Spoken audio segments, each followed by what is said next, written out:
Les Entretiens du sommeil, un podcast du Centre du sommeil et de la vigilance de l'Hôtel-Dieu de Paris, présenté par le docteur Jonathan Taïeb. Sommeil et Covid-19, les résultats de l'étude Coconel. Au cours de l'année 2020, le groupe de recherche Coconel, acronyme Covid-19 confinement enquête longitudinale, comprenant une dizaine de chercheurs français, a mené des enquêtes épidémiologiques sur le confinement. L'enquête Coconel est réalisée par Internet, une fois par semaine. Un échantillon d'1 millier de personnes, représentatif de la population adulte française, est interrogé avec un questionnaire couvrant divers aspects de la crise actuelle. Au sujet du sommeil, l'enquête est animée par le professeur Damien Léger et le docteur François Bec, directeur de prévention de Santé publique France. 6 enquêtes touchant plus de 8000 sujets ont enquêté sur le sommeil. Et pour en parler, nous sommes avec le professeur Damien Léger, chef de service du Centre du sommeil et de la vigilance de l'Hôtel-Dieu et de l'équipe Vivasum de l'Université de Paris. Bonjour professeur Léger. Bonjour. Alors, quelle a été votre première enquête Coconel sommeil et quels ont été les principaux résultats ? Alors la première enquête Coconel sommeil a porté sur les effets immédiats du confinement, c'est-à-dire qu'elle a eu lieu 2 semaines après le début du confinement. Et on a été extrêmement surpris de voir que une très grande proportion de Français se plaignaient de leur sommeil. 74% des Français disent dans cette enquête Coconel, sur les premiers jours du confinement, qu'ils ont eu des problèmes de sommeil dans les 8 derniers jours. Donc 74% comparé à 44% dans l'étude de 95 et 49% en 2017, soit une augmentation considérable des plaintes. Par ailleurs, ce qui était différent aussi, c'est que là, les jeunes Français, c'est-à-dire les moins de 35 ans, étaient très nombreux à se plaindre. 80% des moins de 35 ans se plaignent de problèmes de sommeil dans les 8 derniers jours. Également, les gens qui étaient désavantagés, c'est-à-dire en conditions difficiles, en conditions précaires, qui n'avaient plus de travail, 83% d'entre eux se plaignaient de problèmes de sommeil dans les 8 derniers jours.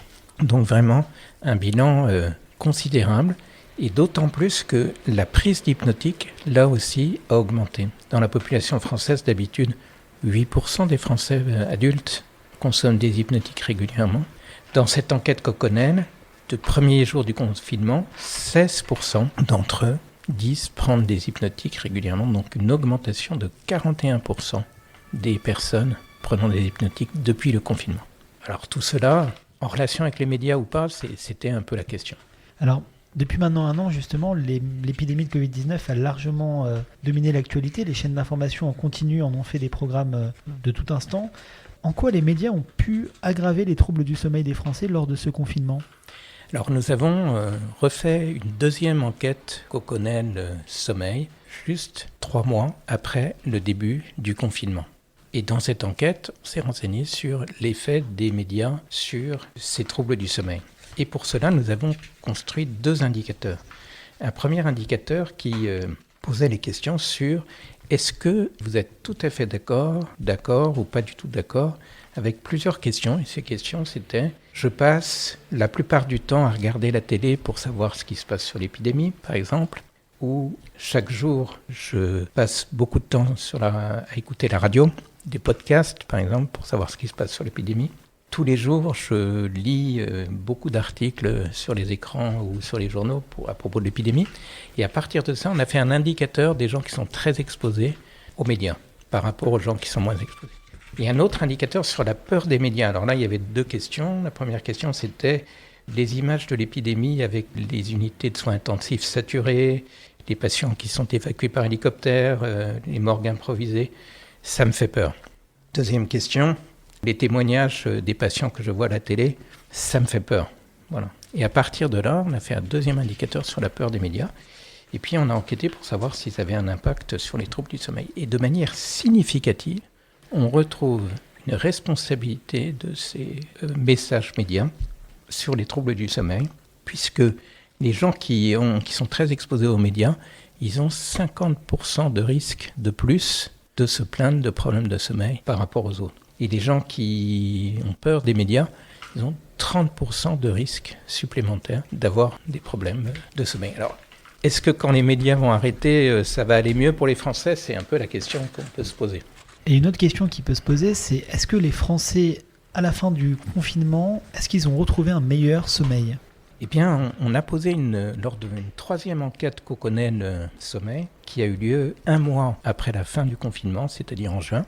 On a posé la question de savoir aux personnes s'ils avaient toujours ces problèmes de sommeil qu'ils avaient eu de manière si importante pendant le confinement. Donc, on a posé les mêmes questions aux mêmes personnes qu'on a suivies en fait 3 fois.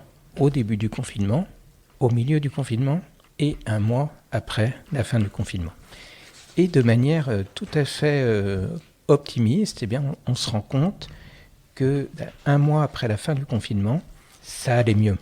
Aussi bien les hommes que les femmes, les personnes plus âgées que les personnes plus jeunes, eh bien, il y avait une diminution des plaintes de sommeil. Évidemment, ces plaintes sont encore supérieures à celles qui étaient celles de la population générale avant l'épidémie du Covid. Il y a toujours pas mal de gens, plus de 60% de gens qui se plaignent de problèmes de sommeil dans les 8 derniers jours, donc c'est beaucoup. Mais ça avait l'air en tout cas de s'améliorer à cette période après le confinement. Donc évidemment, on est dans une période difficile en ce moment. Probablement, ça va toujours mal. On n'a pas d'enquête récente pour le savoir. Mais peut-être, potentiellement, ça peut s'arrêter quand l'épidémie va s'arrêter. Il y a une lueur d'optimisme comme sur le fait que ces problèmes de sommeil peuvent sans doute s'améliorer. Et donc être transitoire.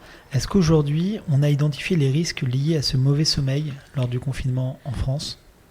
Alors, parmi les gens qui ont eu ces problèmes de sommeil, il y a des gens qui ont été plus ou moins frappés par l'épidémie et quelquefois de manière très sévère, qui ont été malades, qui ont eu des morts dans leur famille.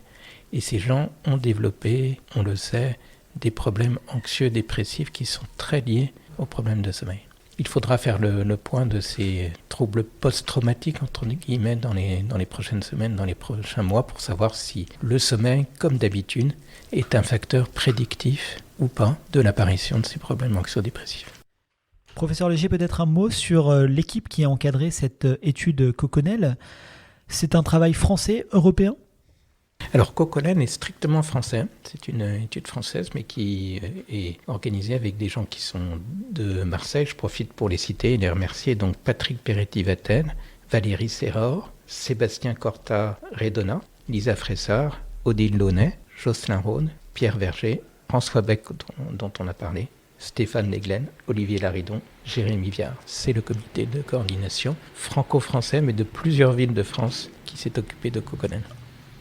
Est-ce qu'il y a un équivalent européen ou mondial d'études équivalentes sur le Covid ? Alors au niveau mondial, donc on a contribué à une étude qui enquête vraiment plus précisément sur le Covid dans 22 pays.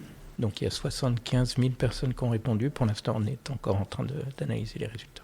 Dernière question peut-être pour nos auditeurs. Les résultats de cette étude sont consultables sur une plateforme ?